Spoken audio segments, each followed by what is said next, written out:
Evelyn, today I want to talk about the power of five. I love this topic. It's a great topic, right? And Yep. I think not everyone's aware of it. The power of five means that you are the product of the 5 people you spend the most time with. Mm-hmm. When we're young, that tends to be our family, Absolutely. right? And that's why we end up having traits like our mum or our dad, or Mhm. we speak like our brother or sister. But as we grow up, we actually have choices about who we spend time with. That's right. That doesn't mean not spending time with your family, but it Mm. might mean spending more time with other people who are like-minded and similar to you with your values and beliefs. Yeah, that's right. It goes so far beyond also who you just spend time with, but things like who do you allow to influence your thoughts and your beliefs? And yeah, that power of association is absolutely crucial. You're spot on there. Yeah, very, very true. I think branching off this as well, talking about, if you think about a room of people that you're in, it's often said if you're the smartest person in the room, that you need to find a new room. That Now, is so true as well. I Yeah. think so. And people have had a lot of different comments about this. Yeah. But to me, it makes a lot of sense because I do want to add value to people, but I also want to learn from others. Yeah.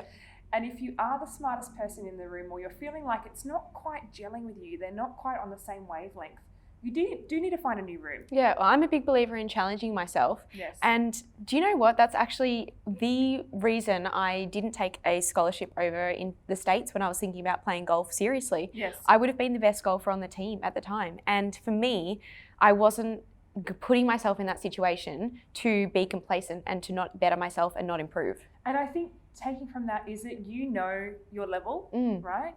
And you back yourself on something that you just said, I was going to be the best golfer on the team. That in itself is very, very powerful. But to understand where you sit in a room and how much you do know and what you bring to the table Yeah. is really, really key to make sure you are associating with Yeah. the right people. And it doesn't mean that, for using that analogy again, that I was the best golfer. It just means that for that particular situation, I Yes. wasn't. And really all I had to do was find another team where I perhaps would have come in lower in the ranks. Yes. And I would have consistently been put in an environment where I would have been challenging myself and learning. And that actually reminds me of, I read a book called Max Out, and it talks about increasing your thermostat. So Yes. if you are in a room of people that are all, let's say, a lot smarter than you, a Yes. lot more intellectual in a particular subject, and on a thermostat level, they may be 80 degrees and you may be 70 degrees.